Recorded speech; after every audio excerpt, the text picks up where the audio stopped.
Once you get rid of those uhs. Yeah, well, my name is Richard Hobner. I live in Germantown section of Philadelphia. And at present I am a sculptor, full-time working sculptor, who periodically runs out of money and does carpentry work. And how I got involved, this goes back to October 1943, or the critical week it was called, where the 8th Air Force selected targets in Bremen on October 8th, Gdynia in Poland on the 9th, Munster on the 10th, and the crowning blow, Schweinfurt Ball Bearing Works on the 14th, where the 8th Air Force got their ass shot off, losing 66 bombers.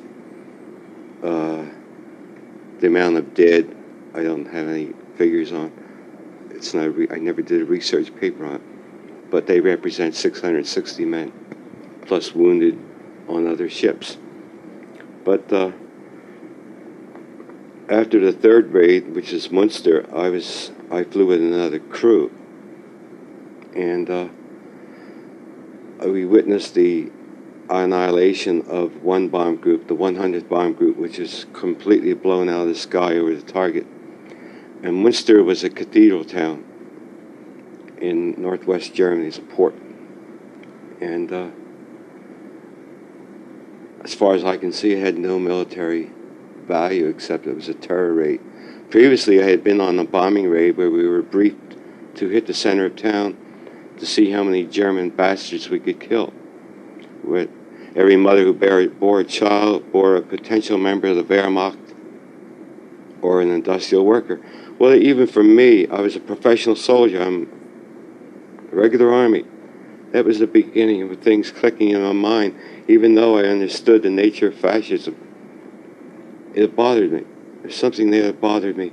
But it was the Munster raid that really was a catalyst. The bombardier of the ship, who completed 20 missions, where you had a tour of 25, refused to fly after that. There was a conflict with his Catholicism. And he was court-martialed, broken in rank, and shunned formally, although I never shunned him. He showed me something. He had the courage to say no. And I did finish my tour of duty. I was the good soldier, but there were questions being asked by myself, of myself, which I couldn't answer. And so when I left the Army, I shipped out to sea as a merchant seaman and went to the ports that I hit. I couldn't go to every target, but I went to Gdynia in Poland. I was in Bremen. I was in Hamburg. I was in Kiel. And I realized that we were neither victors. We were all victims. We all became victims. And I already had known what I had to do. I rejected the materialism of the post-war world and took the voluntary vows of poverty privately, you know. It was just knew that I couldn't fit in any longer. So I became an activist of sorts, union organizer. I taught school for a while and got fired 3 times. And now I'm sculpting full time. Can you tell us about some of the things you saw in those towns? In the towns? Rubble. People peddling their bodies for a bar of soap, which would go into the black market, which for cigarettes.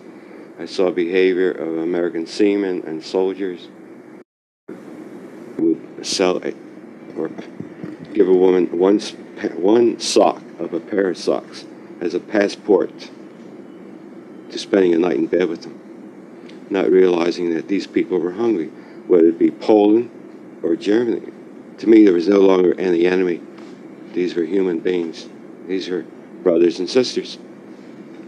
Can you maybe just talk about what's happening here in terms of what you experienced there, in terms of the action that was taken in GE, how you feel about that? Oh, I support it. I mean, we've been talking now since 19 45 about ending war, and I think it's long past the time to talk. I believe in civil disobedience, because there is a higher law, and I absolutely support the Plowshare 8, totally. I've been very moved by this. It's been it has been a religious experience. This group is nonviolent, and there's a warmth here which I have never felt in any other peace group. And I hope it builds and grows. Maybe it'll feed us to the lions. I also feel this is like the last years of the Roman Empire. We're living in the Roman Empire again, with all this decadence around us.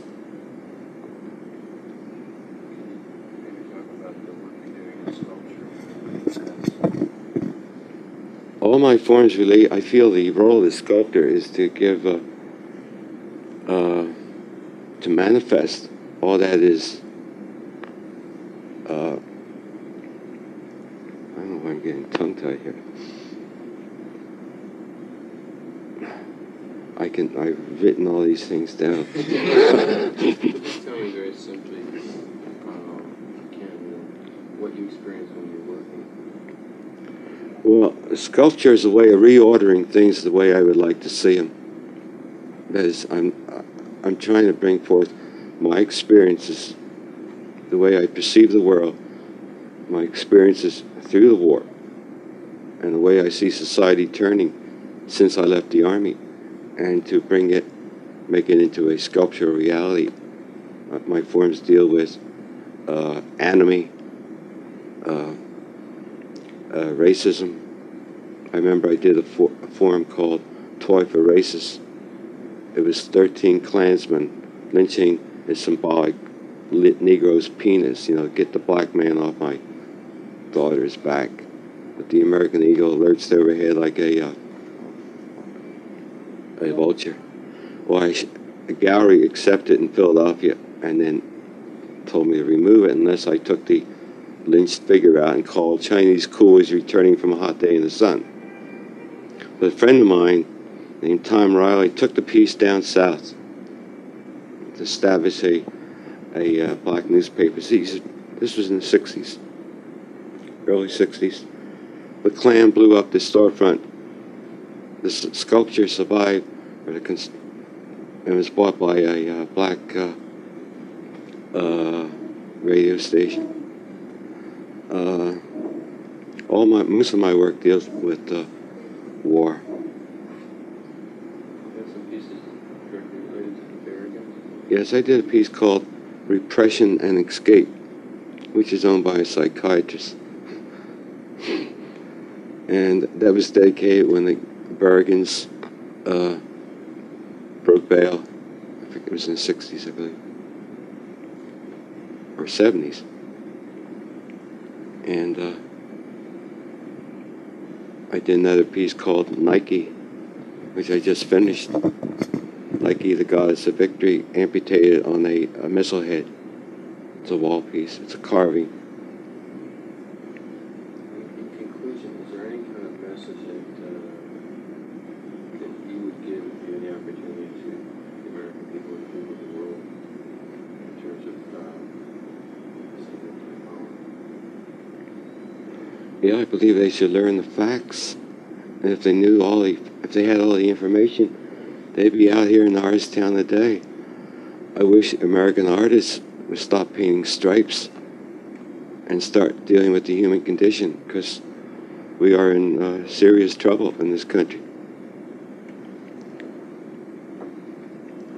I mean, I would not censor them from painting stripes, but there are tremendous issues out there that every painter and sculptor can get involved with. Are you familiar with the other movements across the country, nonviolent resistance movement? The War Resisters League. What do you think of them? What do you think people across the country should feel the response to what Today, I don't know what is getting out from Norristown. I looked in today's Inquirer, I couldn't find a word. I don't know about the New York Times. If it is coming out, it's coming out as though these are a bunch of crazy people, religious fanatics. We were confronted by a Mason out here who was really, this is a papist plot. I don't know if the message is getting out, and that's the thing that troubles me.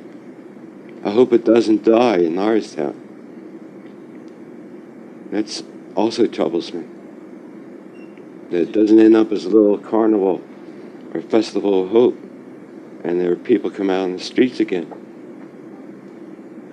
There seems to be some kind of inertia. Yes.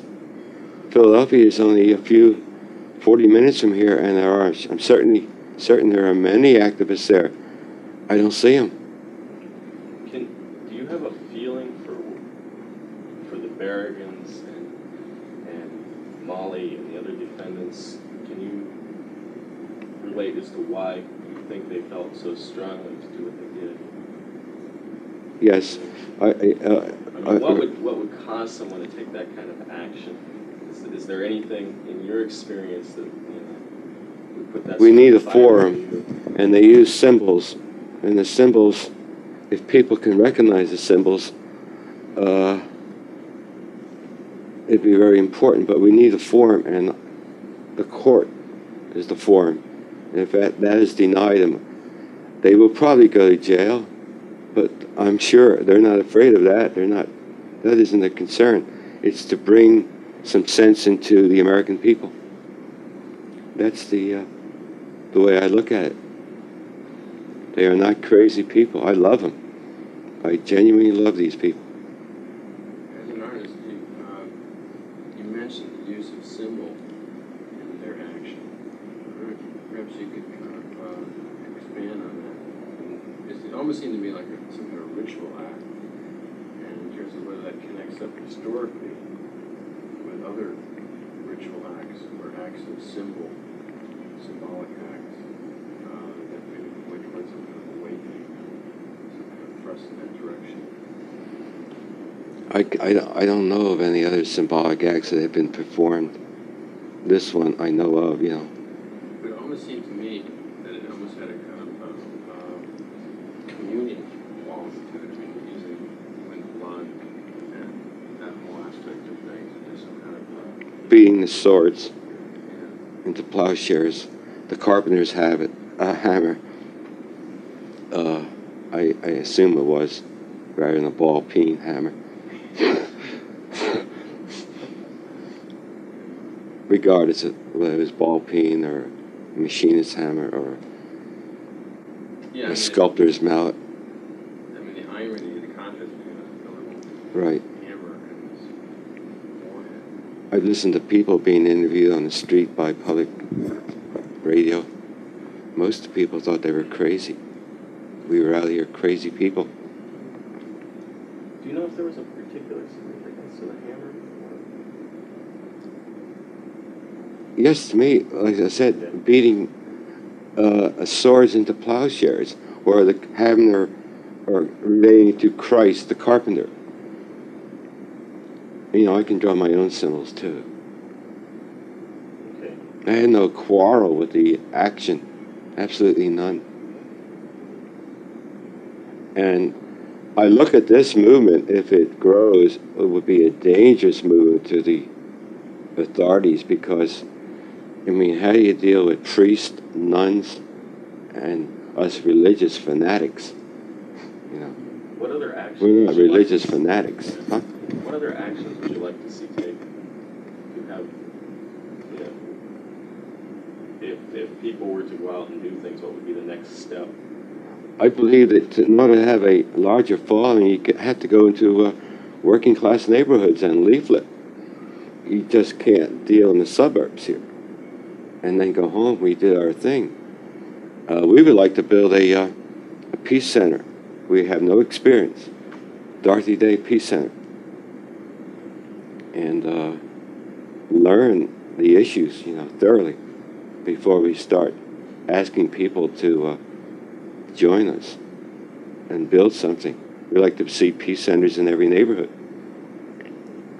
I think it's a very important thing today to survive as human beings. And you know, I aspire very much to Dorothy Day, worker movement. You know, to create a world where it's possible to be good. And that sounds very little, but it's a big job.